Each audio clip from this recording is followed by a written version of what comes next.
Good morning, সুপ্রভাত। কেমন আছো সবাই? আমি তো মোটামুটি ভালোই আছি। তো সকাল সকাল ঘুম থেকে উঠে একটু ভাত বসিয়ে দিয়েছি। মেয়ে যেহেতু সকালে প্রত্যেক দিন একটু সিদ্ধ ভাত খেয়ে যায়, মানে নামমাত্র ভাতটা আমাকে রান্না করতে হয়। যদি 1 কাপ চাল রান্না করি ও অর্ধেক কাপ খাই, যদি অর্ধেক কাপ করি তার অর্ধেক কাপ খাই। তো এখন যেহেতু বাবা আছে বেশ ভালো হয়, সকালে ভাতটা বাবার আর ওর একবারেই বসিয়ে দিই। বাবাকে একটু পরে দিই, আর ওকে সকালে ও যেহেতু স্কুলে চলে যায় ওকে একটু তাড়াতাড়ি দিয়ে দিই। আর আজকে টিফিনে পরোটা আর আলু ভাজা করে দিলাম। কড়াইয়ে পরোটা সেঁকতে একটু সমস্যা হয়, আর চাটুতে করলে চাটুটা এত পরিমাণে পুড়ে যায় মাজতে সমস্যা হয়। তো যাই হোক, এদিকে দেখো রেডি হয়নি, আর মানে ও এখনও রেডি হয়নি। আমি বকছিলাম যে তাড়াতাড়ি টিফিন ভরে নে। তো বলছে দেখি টিফিনে কতটা দিয়েছো, বেশি দিয়েছো না কম দিয়েছো। তো আবার এটা খুলে দেখতে হলো যে এই যে, তো 2টো পরোটা দিয়েছি। মা একটা দাও, 2টো দিও না। খেতে খেতে সত্যি খুব কষ্ট। তুই কি করছিস? তুই গাড়ি চড়ছিস গোপাল? গোপাল, আয় আয় আয়। ও কি গাড়ি চড়ছিস তুই? গোপাল, গোপাল কই? কই গোপাল কই? ভুগা। তো বাবার তো একটু খুঁটিনাটি স্বভাব আছে, সবাই জানো তো। কাঠগুলো দিয়ে বাবা একটা চৌকো করে গাড়ি করে দিয়েছে, আর সেই গাড়িটা একটা দড়ি দিয়ে বেঁধে দিয়ে ওকে টেনে টেনে নিয়ে বেড়াচ্ছে। আর ওর বেশ মজাই লাগছে আর কি, মানে বেশ খুশি হচ্ছে ও এটাতে চড়ে। তো যাই হোক, জামা কাপড়গুলো কাচা হয়ে গেছিলো, আমি বালতিতে বের করলাম। আর বাবা দেখছি আবার বালতি থেকে নিয়ে এসে মেলতেও শুরু করে দিয়েছে।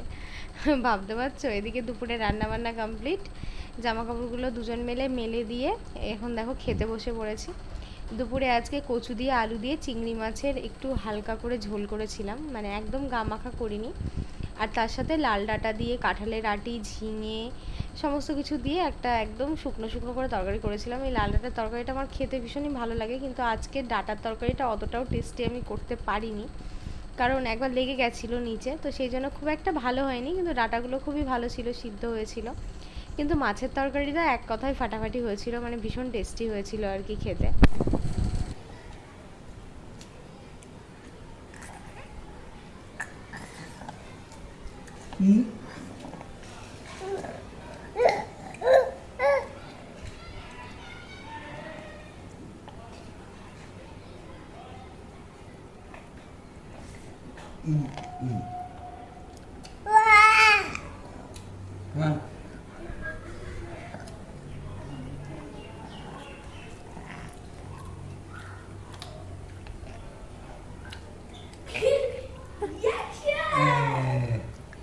কালে একটুখানি বাজারে গেছিলাম টুকিটাকি কিছু কেনাকাটা করতে।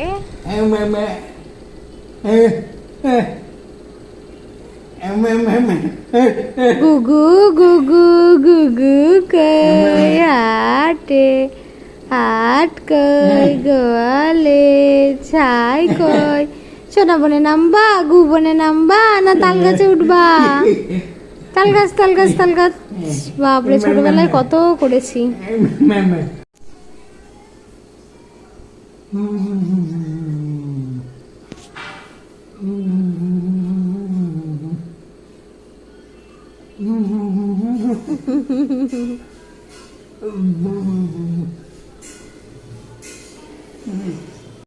আমার ছেলের বয়স এখন 10 মাস, মানে 10 মাস কমপ্লিট হয়ে যাবে এই মাসের 10 তারিখে। মানে আর একটা দিনের ব্যাপার, বুঝতেই পারছো। কিন্তু এই 10 মাসের ছেলে হয়ে গেল, বললে হয়তো বিশ্বাস করবে না। ও মনে হয় এখনো পর্যন্ত মানে 10 চামচও দুধ খায়নি, পুরো বুকে দুধের ওপর নির্ভর। আর বাইরের খাবারের দিকে ওর প্রচণ্ড নেশা। এই যে চাউমিনগুলো দেখতে পাচ্ছ, দেখো এগুলো করা মানে মুখে দেওয়ার আগে ওর হাঁটা খুলে যাচ্ছে, কিন্তু যদি এখন আমি দুধের বাটি নিয়ে বসি ও কোনো মতে হাঁই করবে না। দেখো চুপচুপ করে চাউমিন খাওয়াটা একটু শিখে নাও ওর থেকে। ওই দেখো, ঠিক দেখো চুপ চুপ করে টেনে নিচ্ছে, ওই দেখো। এত সুন্দর লাগছে না দেখতে। তো চলো ছোট্ট করে আমার ঘরটার ভিডিও একবার তোমাদেরকে দেখায়, দেখলে মাথা ঘুরবে, কি পরিমাণ অবস্থা খারাপ হয়ে আছে দেখো। কালকে ওই যে বিকালে একটু বাজারে গেছিলাম, জামা কাপড় গোছ করতে পারিনি। আর রাত্রে এসে ছেলে ভীষণ কান্না করছিল, ঘুমিয়েছে রাত 12টার সময়, তখন আর কী করে কী করবো বলো। চারিদিকটা পুরো একদম ছেটানো, কোনো সময় আমার ঘর ছেটানো থাকে না, মানে আমি যতটা পারি গুছিয়ে রাখি। তাতে বৃষ্টি হয়েছে, এই দড়িটায় জামা কাপড়গুলো সব মেলে দিয়েছি, কিচ্ছু গোছাতে পারিনি। তার মানে বুঝতেই পারছো আজকে সকালে কী পরিমাণ খাটনি আছে। তো কোনো কথা হবে না, জাস্ট কাজকর্ম সমস্ত কিছু সেরে গুছিয়ে নিয়ে তারপরে যা কথা হবে হবে। এখন কোমর বেঁধে কাজে লেগে পড়ি। তো মোটামুটি সংসারের কাজ সমস্ত কিছু গুছিয়ে টুছিয়ে নিয়ে আজকে ভাবলাম যে লাস্টেই গিয়ে স্নান করব। তো সকালে কাজটা বাসি কাজ সেরে কাপড় ছেড়ে নিয়েছিলাম।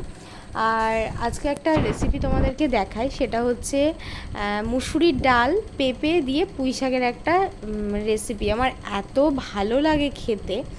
এটা আমি আমাদের গ্রামে আমার একটা মাসির কাছ থেকে শিখেছিলাম। মানে কি বলবো, আমাকে দিয়েছিল, মানে আমি পুরো প্রেমে পড়ে গেছিলাম এটার। সবাই হয়তো ভাববে যে কেমন হবে খেতে। জাস্ট একটু কড়াই তেল দিয়ে তার মধ্যে মুসুরির ডালটাকে দিয়ে একটু হালকা করে নাড়াচাড়া করে নিই।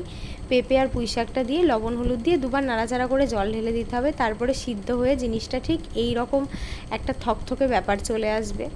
এটা যে কি ভালো লাগে। তারপরে এর মধ্যে একটু পাঁচফোড়ন, শুকনো লঙ্কা আর কয়েক কোয়া রসুন, মানে 5-6 কোয়া মতো রসুন থেতো দিয়ে, আর আমার একটা মাছের মাথা ছিল সেটাকেও আমি এর মধ্যে ভালো করে ভেজে দিয়ে দিয়েছি। তো এবার হালকা করে একটু নাড়াচাড়া করে সব জিনিসটাকে মিশিয়ে নিয়ে ভাতের সাথে খেতে পুরো একদম, এটা হলে আর কিছু চাই না। এই মুসুরির ডাল দিয়ে পেঁপে দিয়ে পুঁই শাকের রেসিপি, মানে কি বলবো, আমার কাছে পুরো অমৃত অমৃত। এটা খুব ভালো লাগে। যারা কোনো দিন খাওনি একবার হলেও ট্রাই করে দেখো। ভীষণ ইজি রান্নাটা। মুসুরির ডালটা জাস্ট একটু তেলের মধ্যে দিয়ে নেড়ে নিয়ে এই পালং শাক আর পেঁপে, মানে পুঁই শাক আর পেঁপেটা দিয়ে লবণ হলুদ দিয়ে নাড়াচাড়া করে জল দিয়ে এটা একটু করে ফেলবে। খুব ইজি, কোনো মশলাপাতি লাগে না, কিন্তু খেতে ভীষণ টেস্টি হয়। আর তার সাথে করেছিলাম রুই মাছের বড়া ভাজা। আর মাছটা ভেবেছিলাম ঝোল করব, বিশ্বাস করো সময়ের অভাবে আর করে উঠতে পারলাম না। এদিকে মিস্ত্রিদেরকে চা দেবো, বারে বারে ডাকছে যে এটা কি করবেন বৌদি, ওটা কি করবেন, তো সেগুলোও দেখতে যেতে হচ্ছে। তো অনেক চাপের মধ্যে আছি।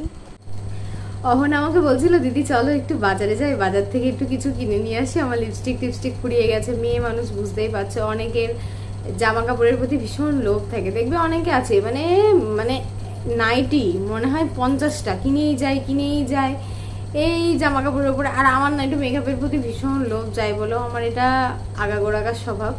কিন্তু রিসেন্ট 2 বছর ধরে তৃষার পেটে আসার পর থেকে আমার মনে হয় না আমি মেকআপ করি বলে মেকআপের প্রোডাক্টগুলো সব জমা হয়ে আমার পড়ে আছে। মানে কি বলবো আর কি, যাই হোক তবু জমা হয়ে আছে বলে খরচটা একটু কমে যাচ্ছে। তো এর আগে একটা বোন আমাকে জিজ্ঞাসা করেছে যে দিদি একদম সিম্পল মেকআপ এর জন্য কি কি প্রোডাক্ট ইউজ করা যায়, কি তুমি কি প্রোডাক্টগুলো ইউজ করো। তো যদি কোথাও বিয়ে বাড়ি একটু ভারী অকেশন হলো, মানে সত্যি কথা বলতে তেমন করে তো সাজগোজ হয়ই না, তো তোমাদেরকে বলি আমার হচ্ছে এই যদি আমি একটু মেকআপ করি, মানে একটু যে কোনো ভালো জায়গাতে যাওয়ার জন্য জাস্ট মুখটা ফেস ওয়াশ দিয়ে এই টোনারটা দিই বায়োটিকের। তারপরে ময়েশ্চারাইজারটাও হচ্ছে আমার বায়োটিকের, ভীষণ আমার শ্যুট করে আর কি এটা। তারপরে যেটা দিই সেটা হচ্ছে ল্যাকমির অ্যাবসোলিউট। এটার দাম প্রচুর। এ দেখো প্রত্যেকটা দাম বলে দিই, নাহলে পরে আবার কমেন্টে সবাই দাম জিজ্ঞাসা করবে। এই বায়োটিকের ময়েশ্চারাইজারটা হচ্ছে একটু বড়, 425 টাকা দাম। আর টোনারটা মনে হয় একটু অল্প এমএলের, তো এটা 120 এমএলের। এটা সম্ভবত 180-80 এরকম দাম আছে। আপাতত দামটা এখন আমি দেখতে পাচ্ছি না, ওটা খাপের গায়ে দামটা লেখা থাকে, এটার না এর গায়ে দামটা লেখা নেই। আচ্ছা, আর এটা তো ভীষণ ভালো একটা প্রোডাক্ট। যেহেতু এখন আর তিশান পেটে আসার পর থেকে মেকআপ করছি না বলে, এটা গেলবার তার আগের বছর বিগ বিলিয়ন ডেতে নিয়েছিলাম অ্যামাজন থেকে। আর এইসব প্রোডাক্টগুলো নিলে সবসময় অ্যামাজন থেকে নেওয়ারই চেষ্টা করবে, ফ্লিপকার্টে নিলে না ডুপ্লিকেট চলে আসার ভয় আছে। এটা 999 টাকা, ভাবা যায়? এত বড় লোক আমি, এত বড় লোক। এগুলো ডিসকাউন্টে পেয়েছি। আর এটা হচ্ছে ল্যাকমি 925 এর একটা রোজ সিল্ক কম্প্যাক্ট, যেটার দাম 650 টাকা। এটাও ডিসকাউন্টে নিয়েছি। আর এদিন বাজারে গিয়ে মার্সের এই আইব্রো পেন্সিলটা এনেছি। এগুলো ভীষণ ভালো জানো তো। দেখবে কোনোখানে গেলে হালকা মেকআপ করবে, জাস্ট আইব্রোটাকে একটু হালকা করে ফিল করে দেবে, লুকটাই চেঞ্জ হয়ে যাবে। আমি ফাউন্ডেশন ইউজ করি না বলে এটা একবার যে ব্যবহার করবে সেটার প্রেমে পড়ে যাবে। কিন্তু এটার একটা সমস্যা, যারা মানে আমাদের মতো মানুষেরও সমস্যা, মানে আমরা তো সেই ফেয়ার না। এটা মানে পরিষ্কার মানুষদের জন্য ঠিক আছে, যাদের স্কিন টোনটা একটু ডার্ক মানে কালো, তাদের জন্য এটা ঠিক না, এদের ঠিকঠাক আসে না। মানে আমি চালিয়ে নিই, আমারও যে অতটা ভালো চলে তা না। যাই হোক, সেট নাম্বারটা এর আগের বার একটু ঠিকঠাক ছিল, এবার আর ঠিকঠাক হয়নি। মানে এটা কিনতে গেলে অনেক ভেবে চিনতে আমার মনে হয় দোকানে গিয়ে কিনা বেশি ভালো হবে, না হলে এটা কেনা যাবে না। মানে এটার সেট নাম্বারে অনেক ব্যাপার আছে। আর এই যে আইলাইনার হচ্ছে ল্যাকমির আইকনিক।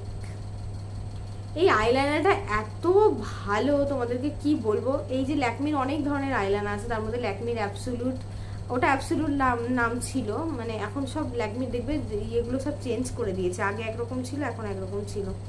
এটা দামটা একটু বেশি পড়ে, সামথিং 300 কি 350 মতো দাম পড়ে, কিন্তু খুবই ভালো। আর একটা মার্সের লিপস্টিক নিয়েছি, লিপস্টিকটা কোথায় গেল। অহনার জন্য লিপস্টিক কিনতে গিয়ে আমি লাস্টে লিপস্টিক কিনে নিয়ে বাড়ি আসলাম। আর এই নেল পলিশটা নিয়েছি, নেল পলিশটাও না ভালো, 100 টাকা দাম, ভাবা যায় একটা নেল পলিশ 100 টাকা দিয়ে কিনতে হচ্ছে। তো আমি লিপস্টিকটা কোথায় রেখেছি, যাই হোক এখন দেখতে